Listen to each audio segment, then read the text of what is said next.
Welcome, everyone. This is another episode of Voices for the Future, our third year doing this. I'm Michael Wayne. I'm with my friend and colleague, Anadea. Hi, Anadea. Hi. And today we're with Gerard Senehi, who is in New York. So I will read Gerard's information, and then we'll begin. So Gerard Senehi is inspired by a sense of possibilities and the potential of bringing inner aspects of our humanity to the foreground in education.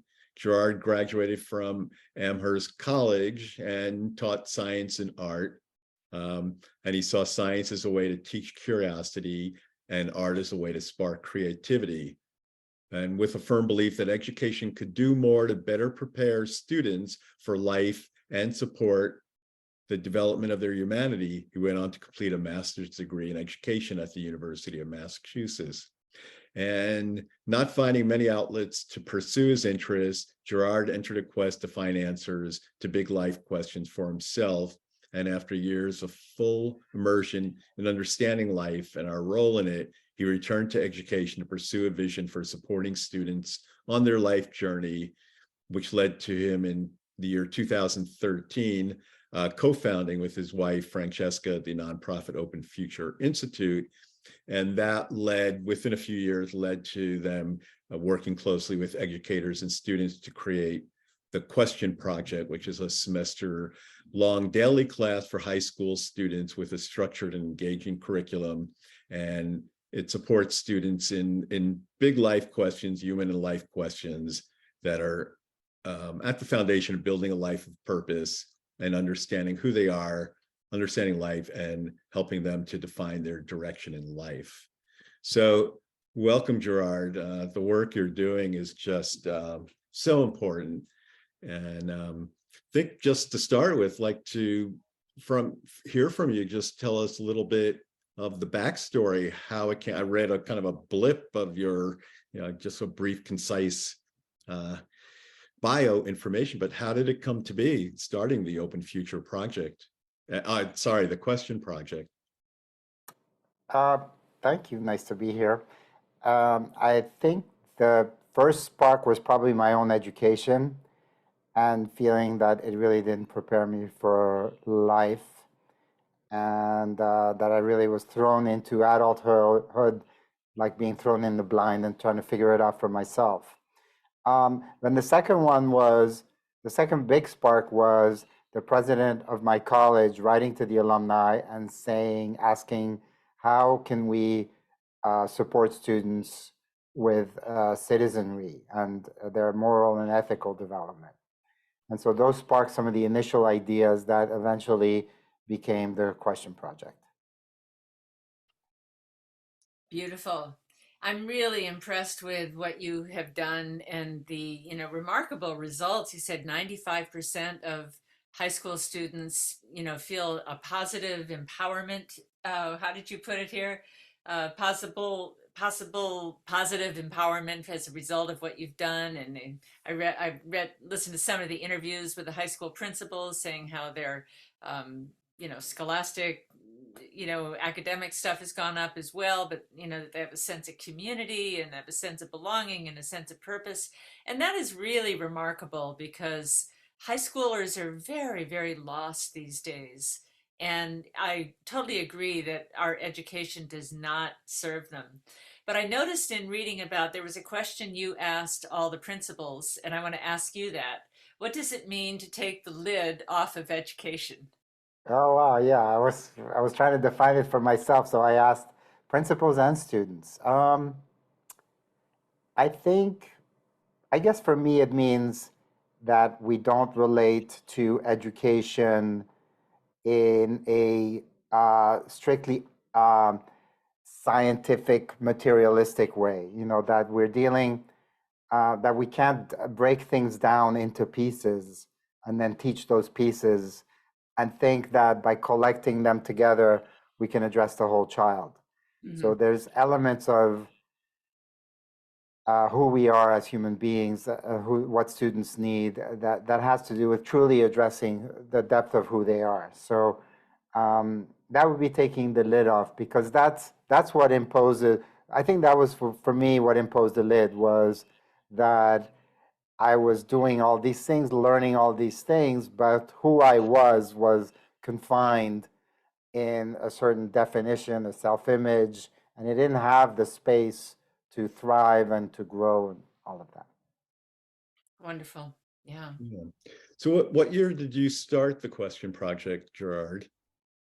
We took maybe 3 years to really even define. You know, it was a journey to really find a way to impact culture, and then it took a couple of years to define that we were about education, or it took some time to define that.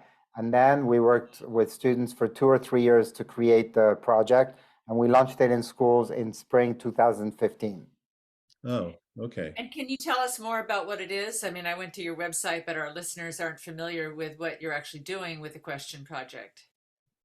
Yeah, it's a space really for students, a daily class that's taught in public schools. We started in the Bronx, and now we've trained teachers in schools, mostly in New York City area and a few in Los Angeles.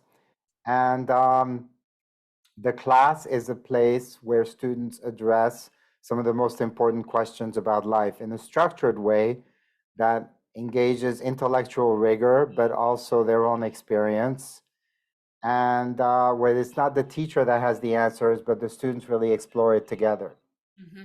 So and beyond just engaging the questions, it's really about engaging students with their lives and future in an authentic way. So it's not just about the questions like a philosophy class. It's really about them and their lives, who they are and who they're going to become. Hmm. Beautiful. Beautiful. Yeah. And when you first launched it in 2015, I mean, walk, did you have some connections to schools? Did you just walk into a school and show a portfolio? This is what I'd like to do. Or did you have much resistance? Well, actually, what happened was we were working with college students to create the program, and one of our advisory board members said, who's very involved with a school in the Bronx, said, "I've arranged for you to go into a public." He called us one night and said, "I've arranged for you to go into a public school in the Bronx tomorrow morning for a 45-minute session with a class. Oh, And I don't know anything more, so just prepare something." And so we went in to a school. The school was Bronx Center for Science and Math. It's a high-performing high school, amazing high school in the Bronx. And we did a 45-minute session. And the principal was so amazed by what the students expressed through that session that he said to us afterwards that he wanted us to have a semester-long class for 3 cohorts of students. Hmm. So that really launched us into public schools. You know, it really happened organically. It wasn't. It was yeah. something we were thinking we need to work with younger students than college students, because we need, when they're younger, especially, they're trying to figure out their transition from adolescent to young adult. So the support is really needed there too. Yeah, a quote from Deepak Chopra, I remember. He said, "The universe forms around your questions."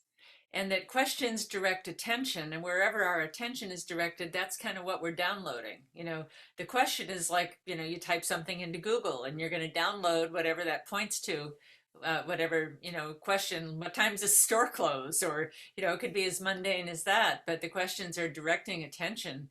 And it really does create your reality. So when you're directing them to these more meaningful questions than memorizing the dates of wars and mathematical formulas, they come out with more meaning. And I think that's just really giving such a gift at such a crucial time. And you've chosen really to go into schools that are underserved, underprivileged, rather than, the expensive private schools or whatever. You're going into, schools that are in trouble, right? Yeah, I think we have a sentiment that it's part of our sense of justice and equity. I think that's driving us there. But we do feel that I personally went to private schools myself, and I taught at a private school, and I think that it's needed. It's about our humanity, so it's something that applies for all students. So eventually, I think we'll turn the corner and engage with private schools as well. But to start with, we really wanted to focus on public schools. Yeah. Well, I think that's wonderful because they're not very well served, and they get marginalized, and that affects them their whole life long.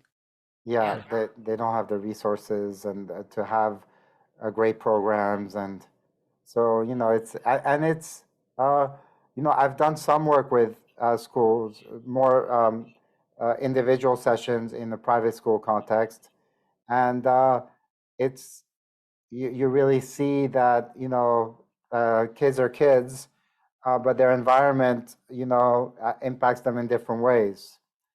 Um, and I guess it's a longer conversation, but in both cases, it has a lot of value. For private school students, there's a lot of expectations on who they should be and what their future should look like, and not a lot of space for them to really think for themselves about life. They can think for themselves about topics, but thinking for yourself about life is, one of the deepest levels of agency I think that we can support in students. Hmm.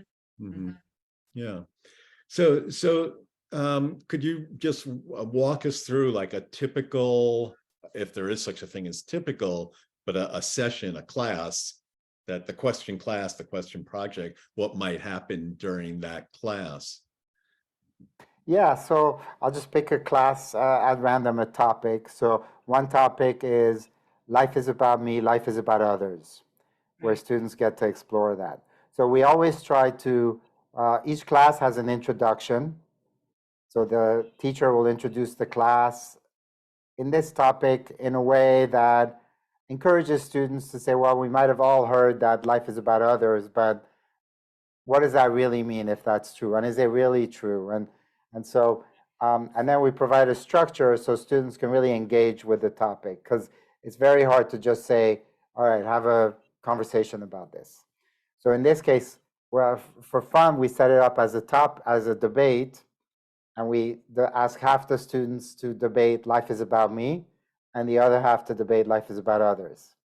Hmm. And it's beautiful. When the class goes great, you hear students say amazing things that are really convincing that life is about me. Because it's up to me really to take responsibility for myself. If I don't take responsibility for myself, I can't really be of service to others. Very beautiful and sometimes really profound things. And then at the end, they reflect. They've heard each other's points of views. We put the debate to the side, and then they reflect on their own. They make their own conclusions.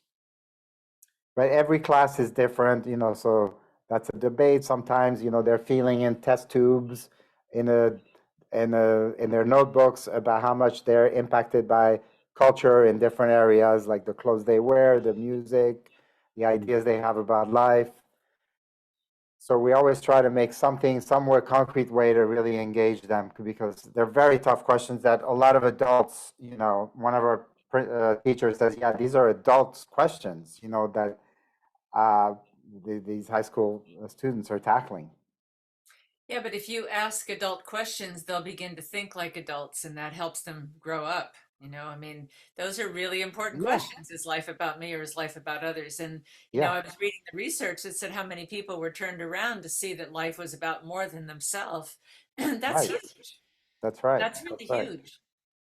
So I know that some of this you were talking about education's role in the future of democracy and how education at this level of high school where you're getting can influence our democracy, and certainly we're seeing in our democracy now people that don't have critical thinking and they believe misinformation. I was just reading about a program in Finland taking programs into the schools to teach them how to ask questions about, is this piece of information real, or has it been doctored, or is it true, is it not true?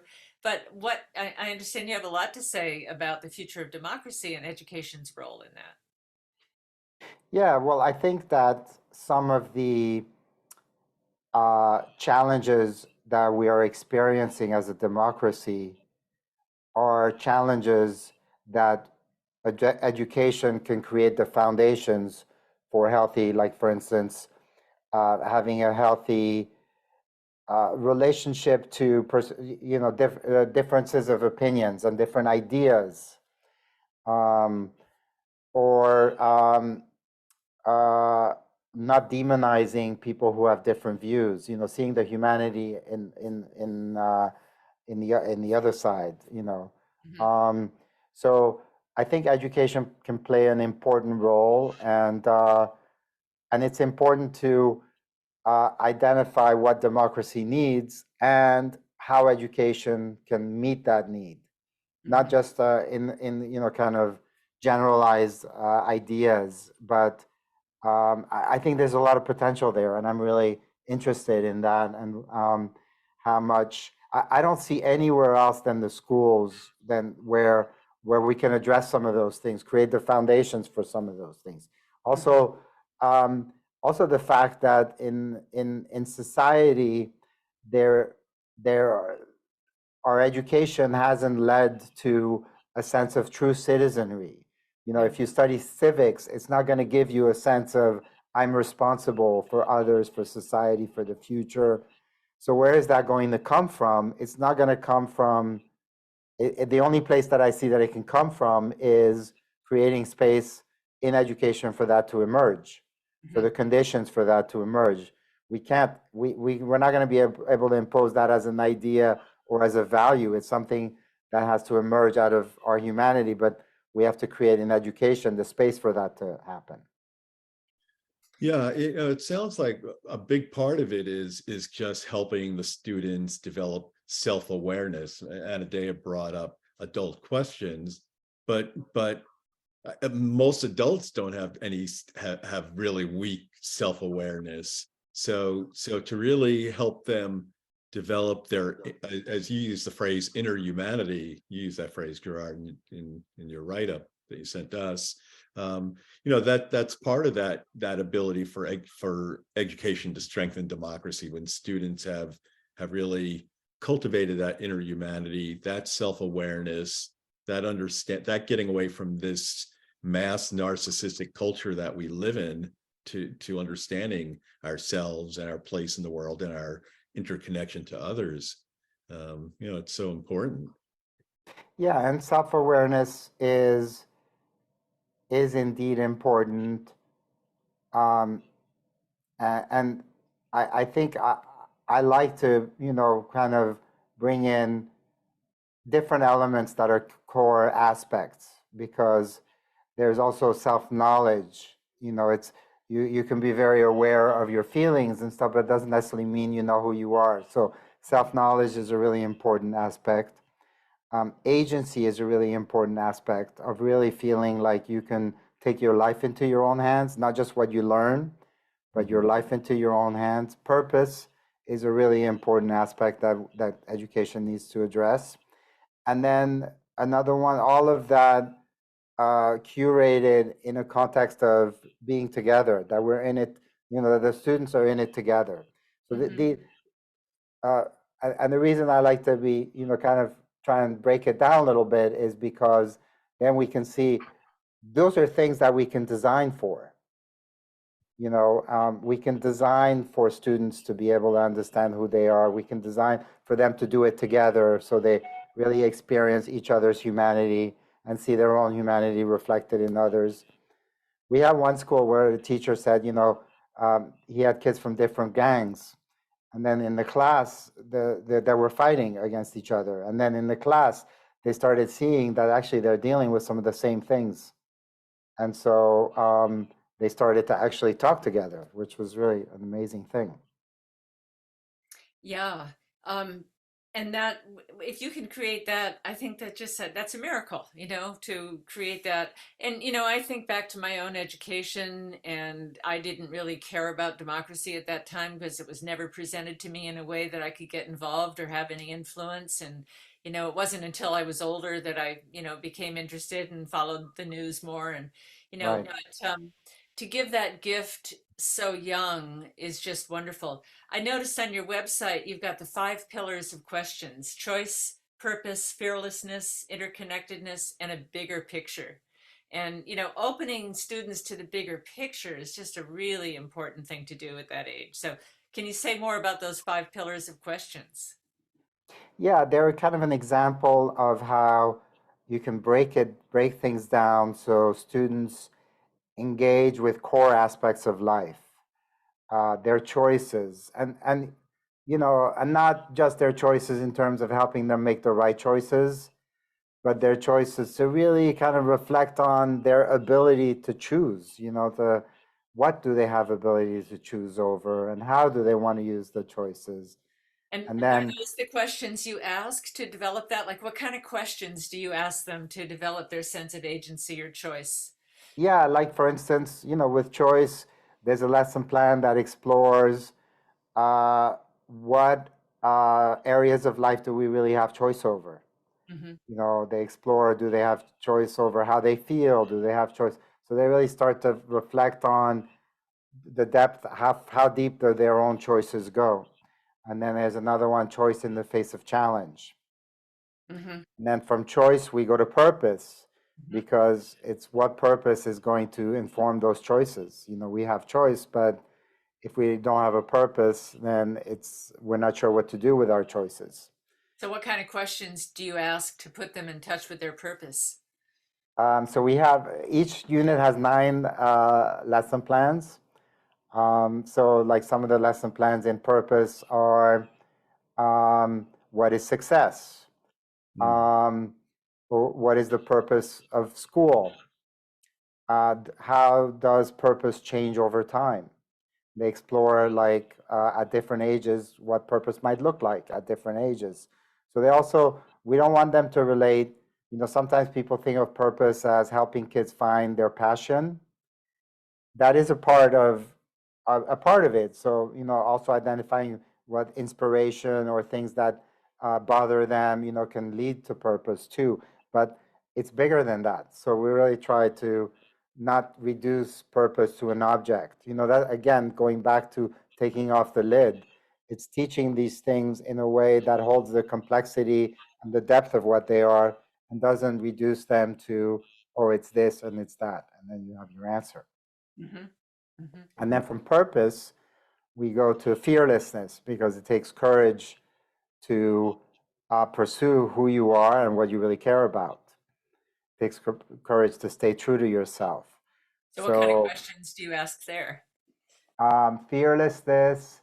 So we ask, and when we do a teacher training, we ask teachers, what do you think? If you were the Department of Education and you were tasked by the Department of Education to define the core topics, what topics would you come up with?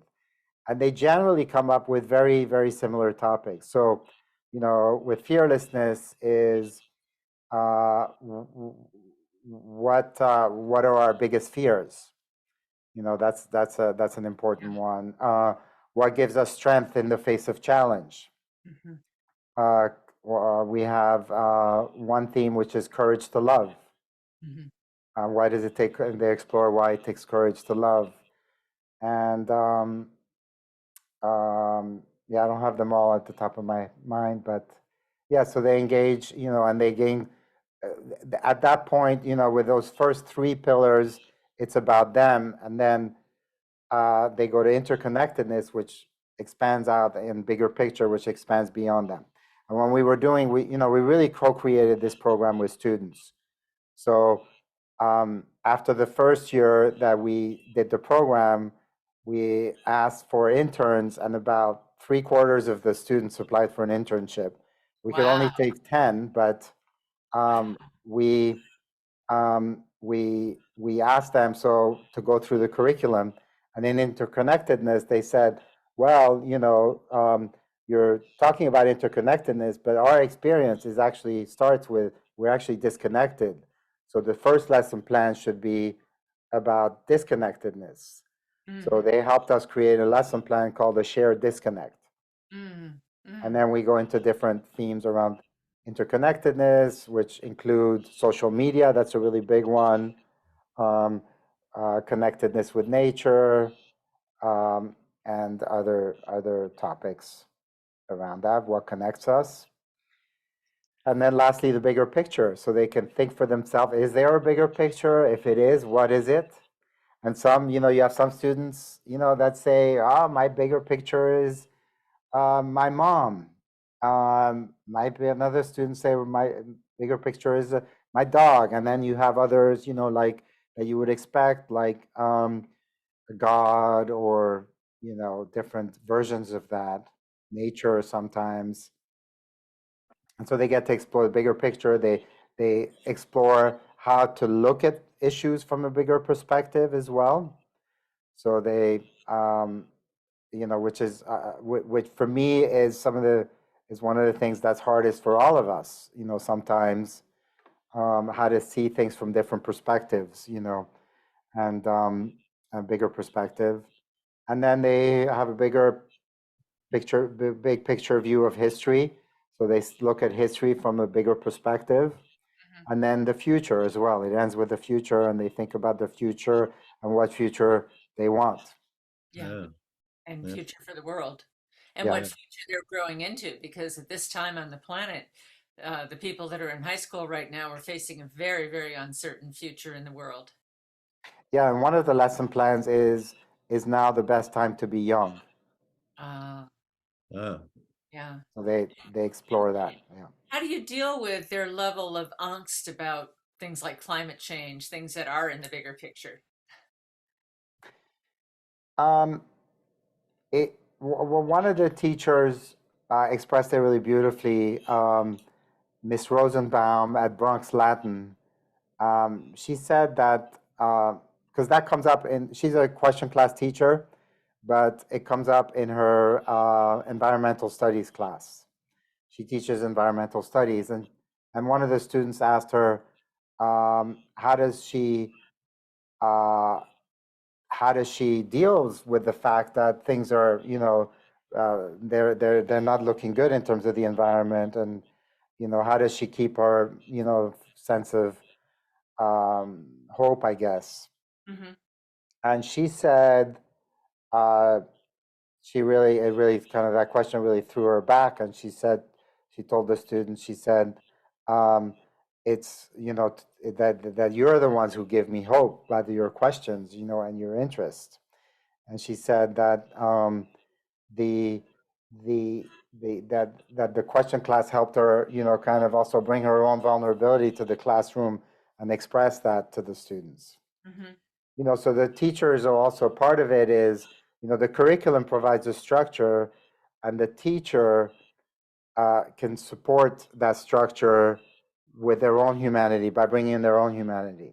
So it's really a project for all of us. I mean, it's not something we do at or for students. It's something that we do with students. We created it with students. We're exploring it still with students and with teachers. Teachers give us feedback. So it's a really beautiful thing, that keeps growing and building. yeah. So I have a comment, and then a couple of interrelated questions. The comment is that when I'm looking at the question project, since it's right behind you on your screen, Oh, yeah, right. and Yeah. I think that that most people, myself included, growing up and going to school, we could have called our curriculum the answer project, because we were always it was always about the answers, not the questions. So I think that's great. And actually reminds me of a saying from Einstein, who said something like, if he has an hour to come up with an answer, he spends the first 59 minutes formulating the question. Wow, So that's yeah, really so really coming up with the questions is so far more important than the answer project, so to speak. So then Yeah, one thing I want to say about that too is I like to say with our project that we don't ask leading questions, but we don't ask questions that don't lead anywhere, Yeah. because the question creates space for discovery. And if it's a leading question, it leads to a specific answer. It kills the space for discovery.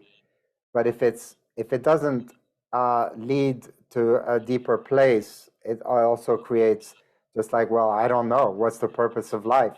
I don't know what the purpose of life is. Yeah, So, that's good. Yeah. So a couple of questions interrelated, and kind of partly logistical. The students who take the program, are they upper grades, like senior? Is it an elective? And third, since you've been doing it 7 years now, yeah, what have you been able to follow outcomes of students who've finished and gone on into wherever they've gone? great. So there's multiple questions. Let me make sure I capture them all. So the first is the grade. Yeah. So we started with high school students. Well, it's in high schools, public high schools mostly. We have one school that is both a high school and a middle school, and it went so well in the high school that the principal brought it to the middle school. It has its challenges, but it had some beautiful impact. So we're exploring maybe doing one or more other middle school. But it's really targeted for high school students and maybe older middle school students. And even though some of those questions are questions that fifth graders, we've engaged once fifth graders, and it was so moving. Some of the questions went way over their heads, but some of them were incredibly beautiful, because they're human questions. And then in terms of About elective or mandate. oh yes, it's brought in either as a health class. So it's split with a health curriculum. So half a year students take the question class, half a year the health curriculum, or it's an elective, a required elective. We found that students at first are not comfortable with the class. So, it's not something they're used to. It's very unfamiliar. So, and so some schools have maybe like all their elective. Oh, we just lost your volume. Oh, We lost you. Am I back? yeah. Okay. Okay. Occasionally and then lastly, occasionally as a advisory, but that's not always. That can be difficult because sometimes there's shorter periods and so on. Yeah. And then in terms of 7 years, now we, having done this for 7 years, we recently, and the alumni, we actually had Stanford University do a study of the impact of the program.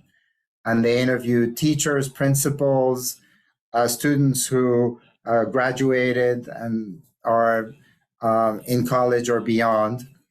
And we had an amazing result. William Damon, who is one of the leading authorities, he's the director of the Stanford Center for Adolescence. He said that reading the results read like a manual for wellness for teenagers. Wow. So, yeah, we had incredibly positive results. And now at the stage we're at, we've put the last 2 years, we've put in place some of the structures that will allow us to bring this to more schools, more and more schools. And now we're digging into the next phase, which is to do that. Yeah. I suppose a big challenge is how do you scale this up?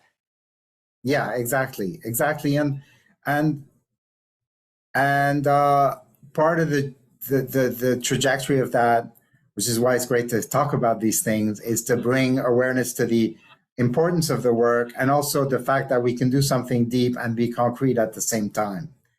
You know, because sometimes social emotional learning is approached as skills development, which doesn't address the core of, you know, identity, agency, purpose.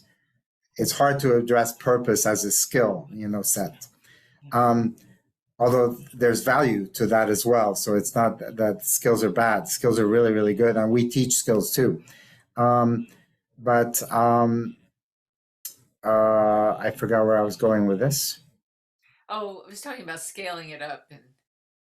Yeah. And then the other extreme is to go into mindfulness, but it can be something vague and not very concrete that applies to students' lives.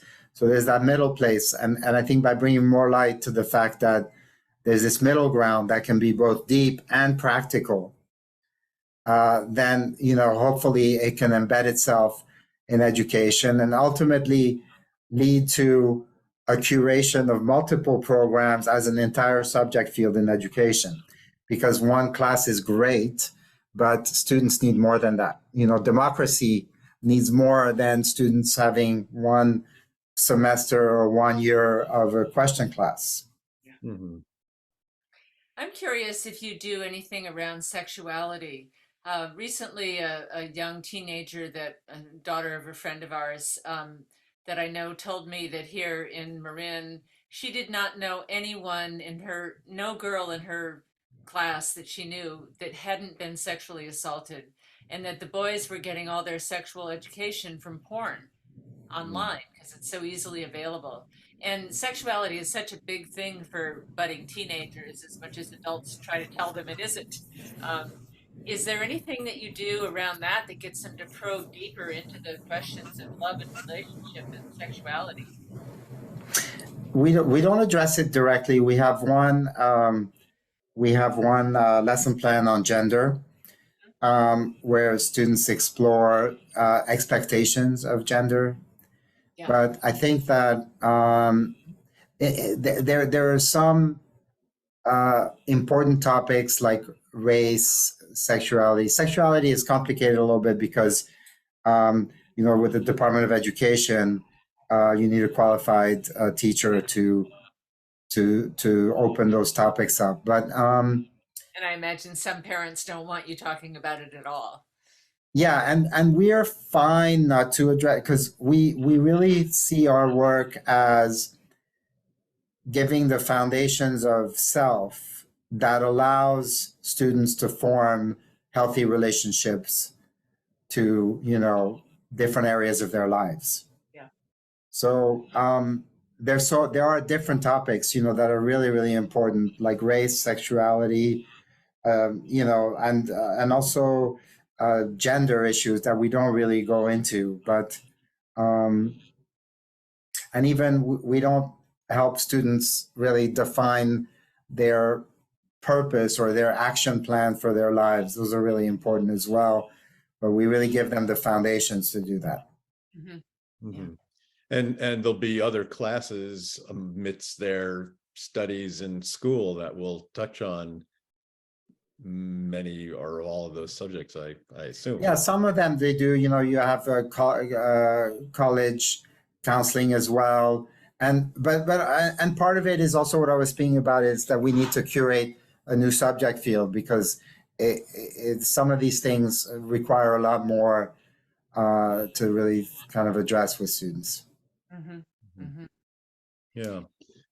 So this topic that we call this, the potential for education to strengthen democracy, in the within the question class, is there lessons on civic engagement, or is it, again, not trying to direct people somewhere outward as much as developing their own understanding?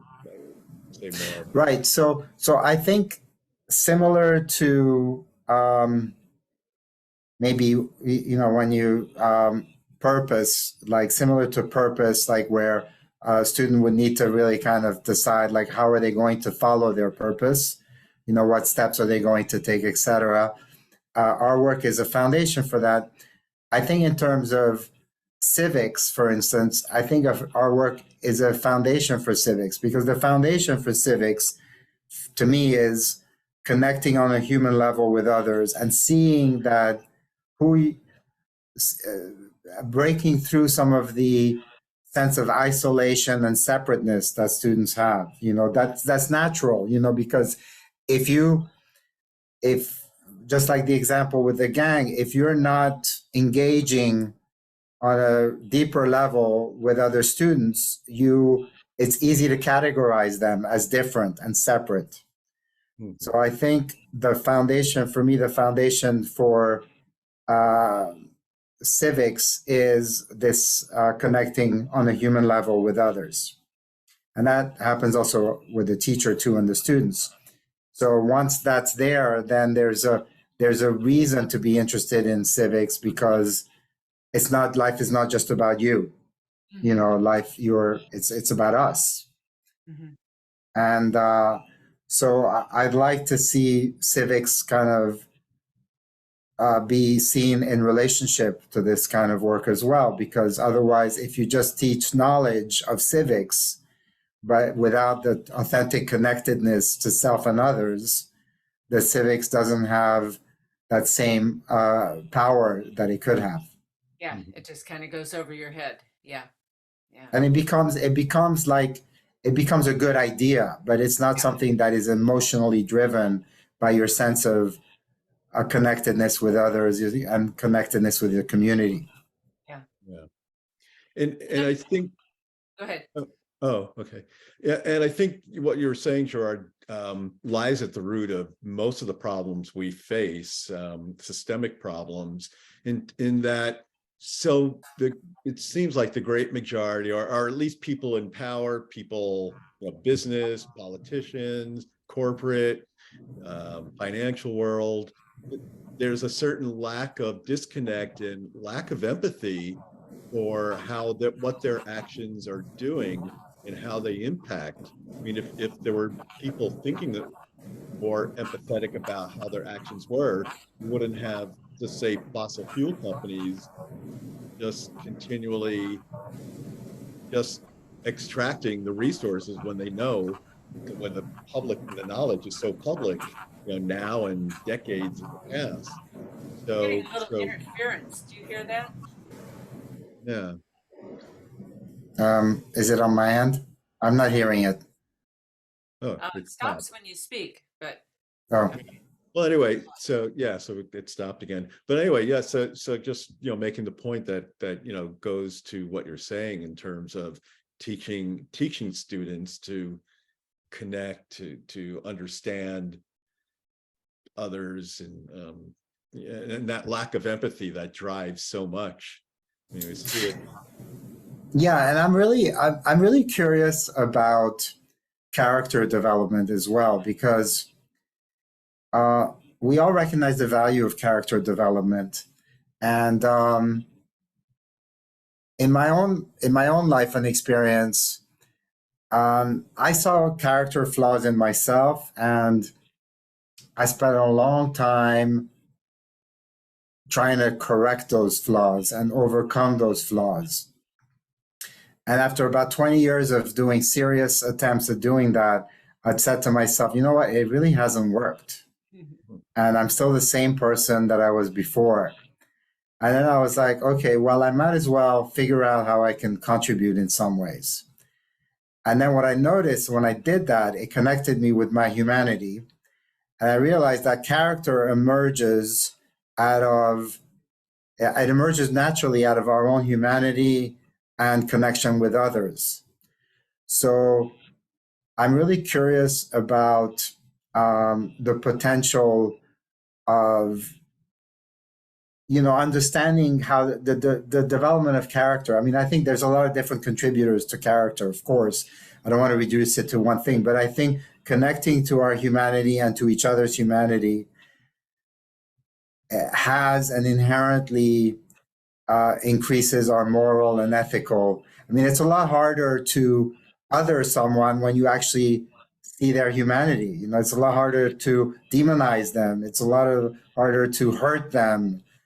It's so I think that's also a very interesting area that I'm interested in fleshing out further. Mhm. And we're seeing their humanity actually becomes a value, an important value.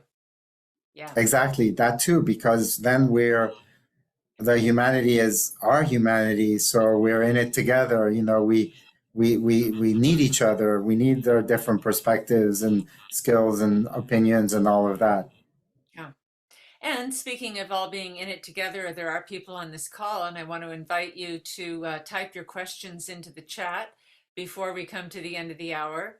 And anything that you want to ask Gerard, or comments that you want to make, or something you want to share of your own educational experience, just to, seed the discussion a little bit. And Gerard, I want to ask you what your overall vision is for how you want to see this. Like, I know you got a Fetzer grant, which is wonderful, and if it could be scaled up, or what's your vision of what you would like to see this become? Well, thank you. That's a beautiful question. I would like to see,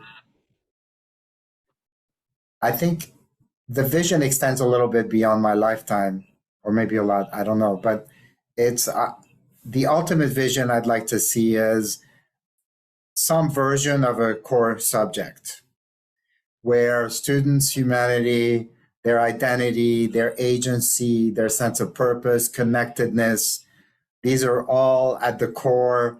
They're treated with the same seriousness as other core subjects, right? So education may change drastically now with the advance of AI and everything, but I think we need. I think it's inevitable that it's a place that we have to go. How much time it will take, I don't know.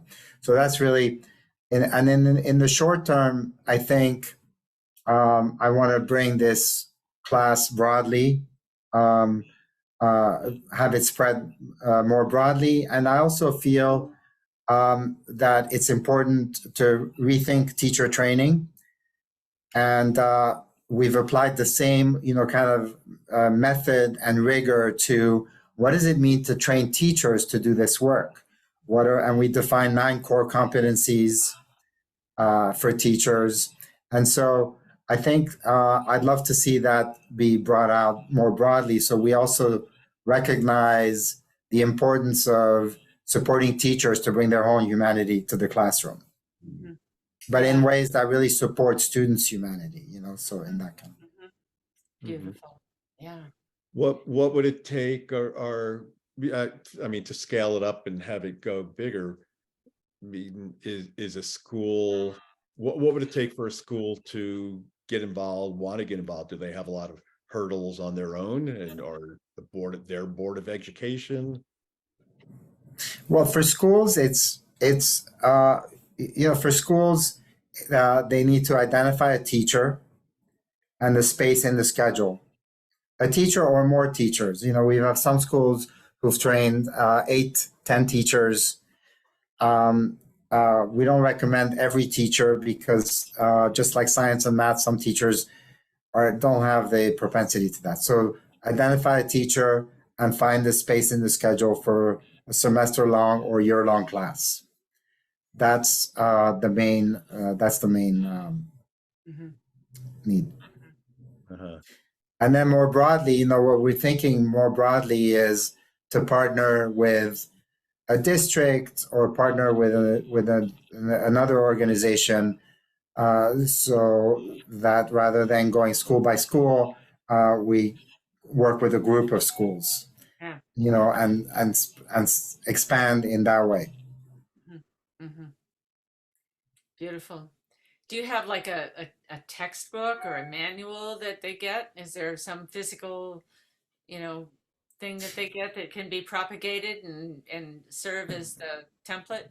They get a 200-page, it's digital so that they can print it and, print each lesson plan, but they get a handbook that has supporting material, and then the curriculum, which is about, I don't know, a couple hundred pages. Yeah, so that can be propagated if that can get out and yeah. Yeah, and so that's easy to propagate.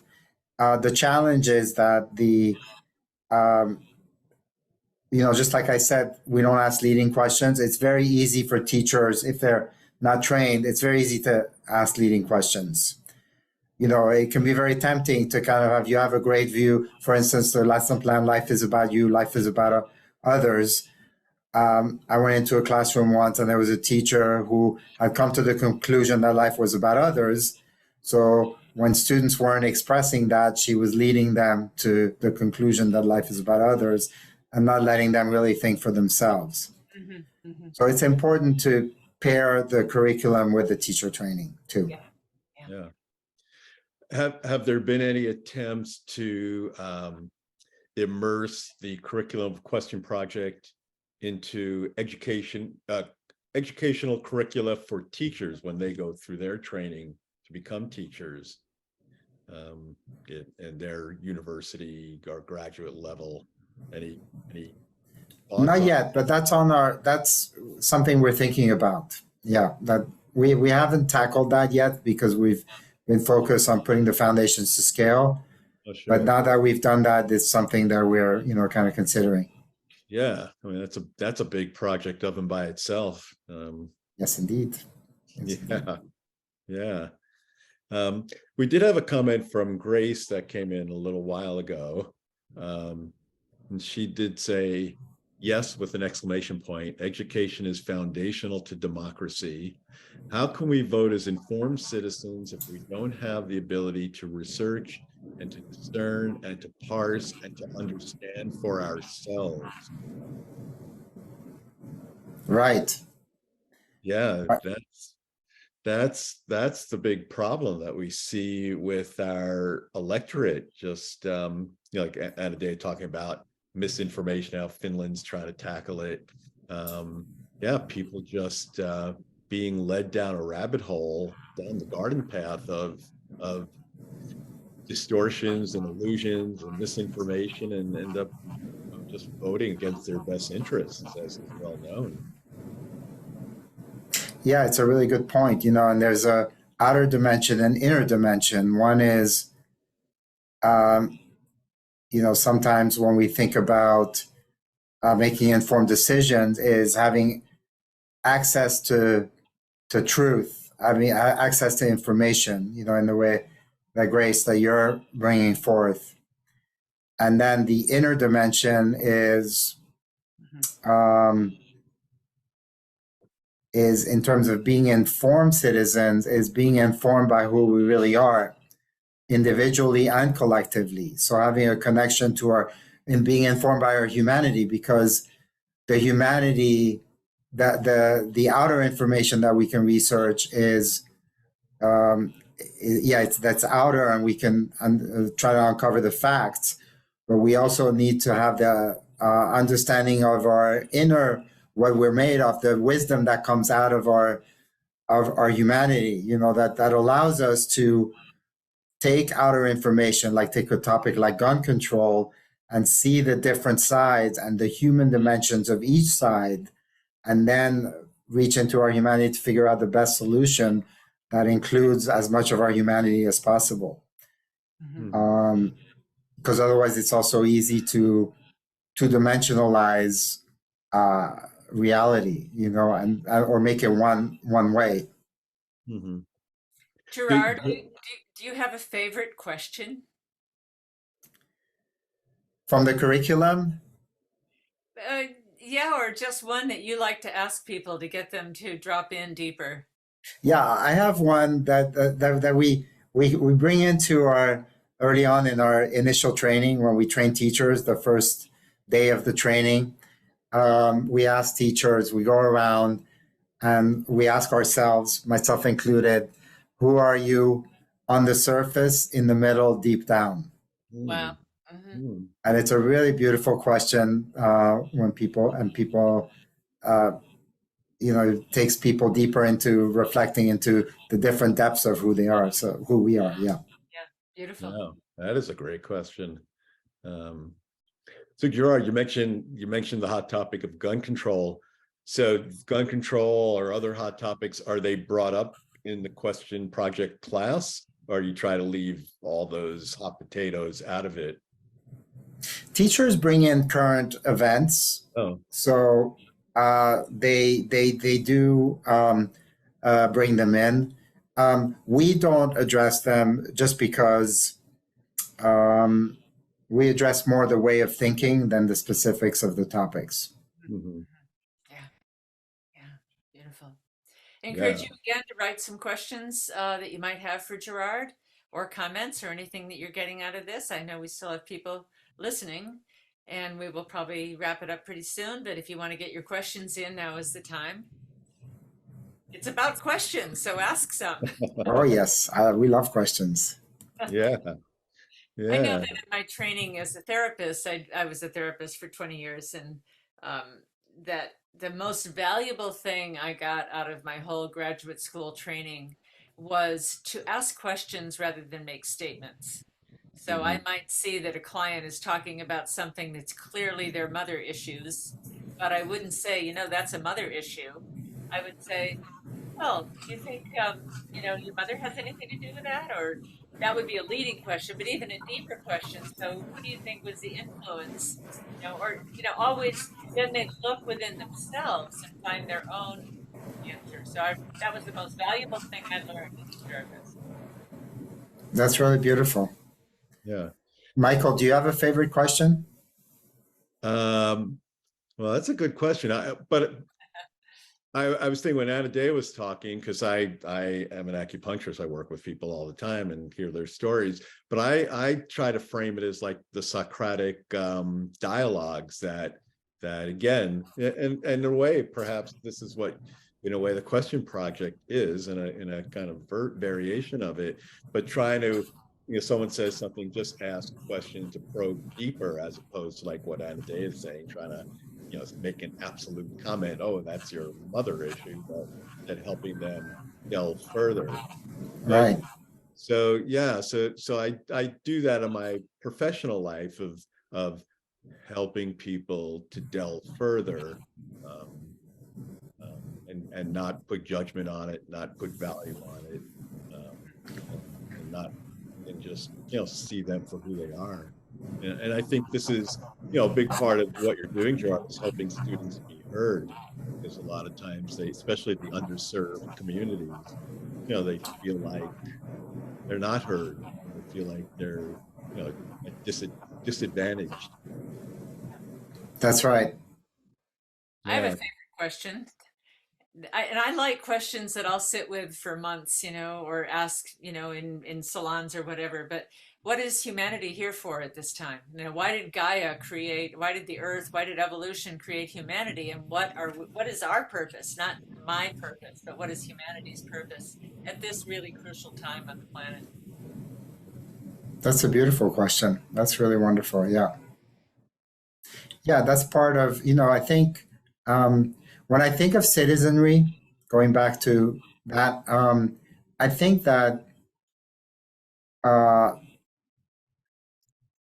that question that you mentioned is, why are we here, is really a fundamental question of a citizen at this time in history. Why are we here, and what can I do?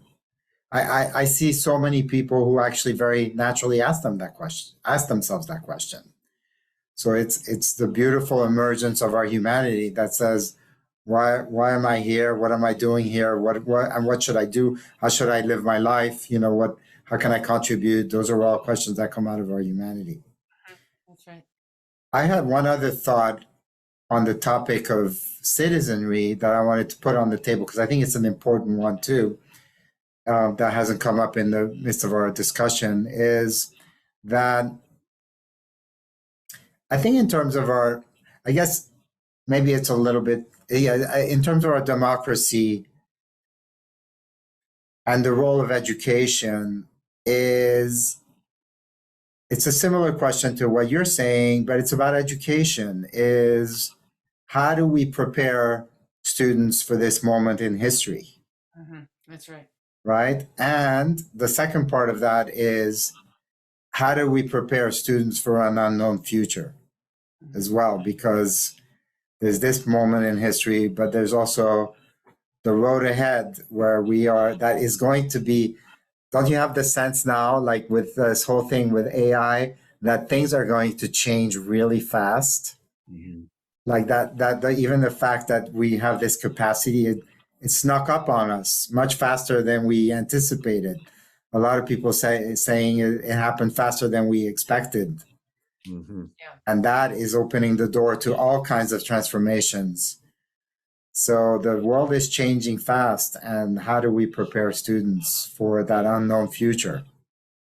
That's Yeah. a huge challenge because we don't even know what I mean, mostly education has been preparing for a future we know about. That's And right. Yeah. it's a huge challenge because the educators don't know the answer. The And educators don't know where we're going, where we'll be in 50 years or 20 and years. in a way, this might be helpful because I think that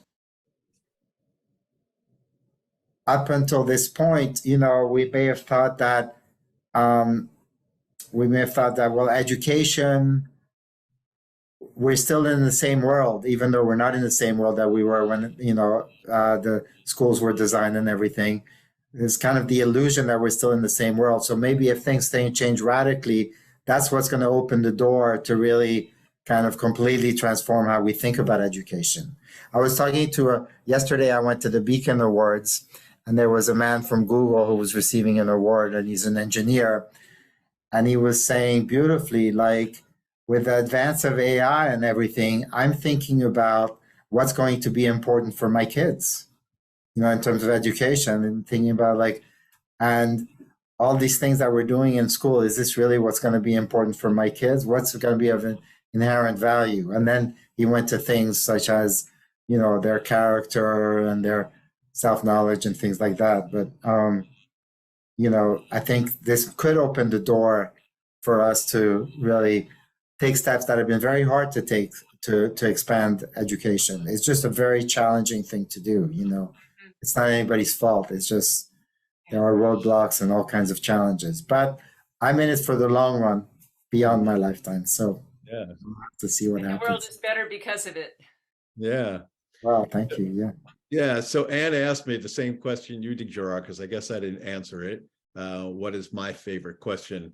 And I think really is, I think it's been a theme throughout my life, is how can I serve others and humanity? I think the work I chose and all the projects I work on, including doing this, is really about that. How can I make this a better world?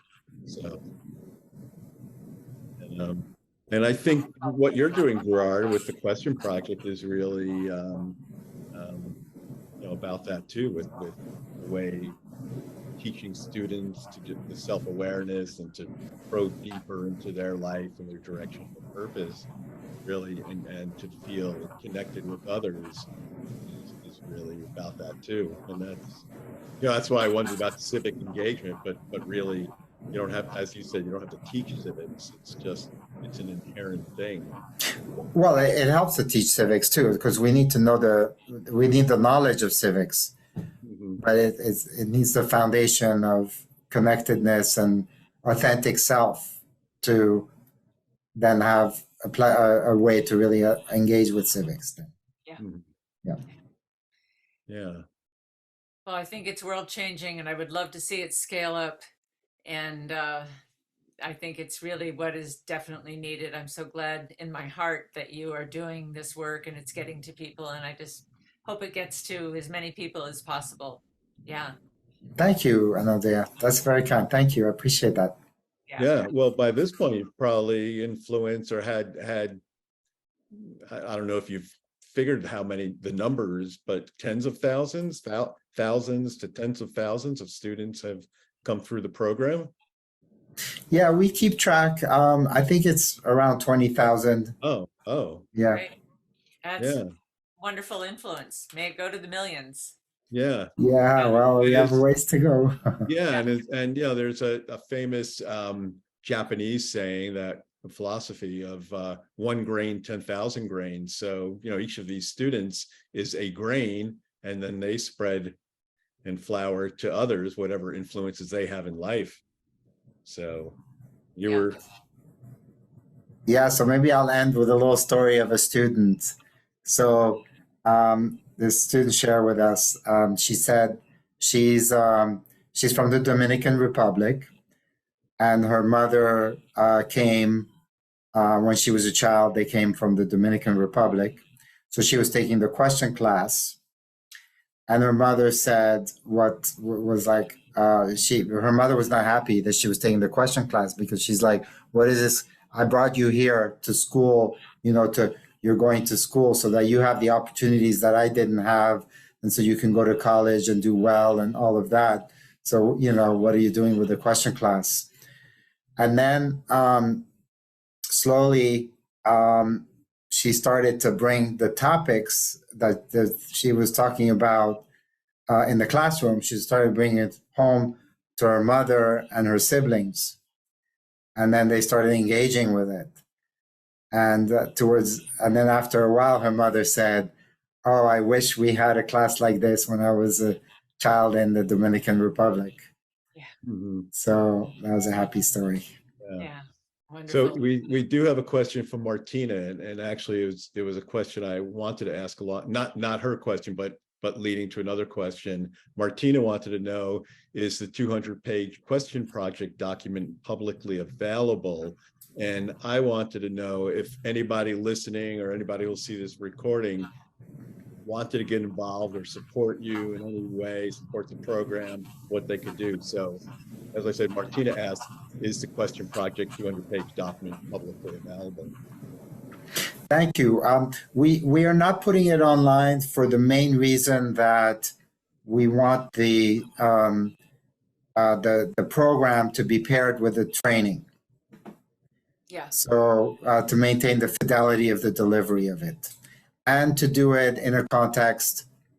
Right now, we're focused on schools. It could be applied in other contexts, but for now, we're really trying to, because we want to expand the role of education in the long term and lead to a new subject field. We are keeping it in the context of school, implementing it in the context of schools.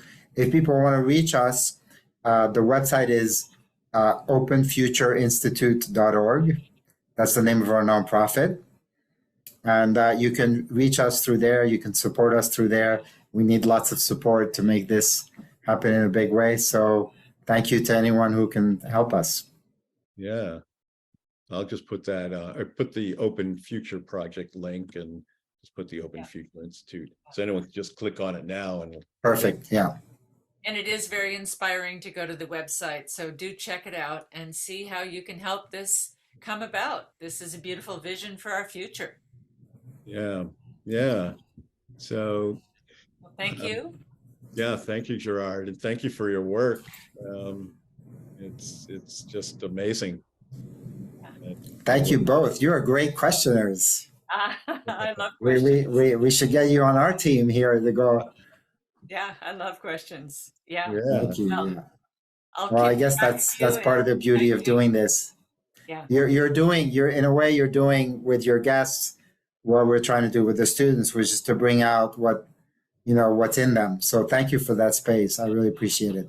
Yeah, I did see on the open on the question project, like you have students can have their own podcast, blogging, right? You're doing that? Yes. So now we were doing podcasts.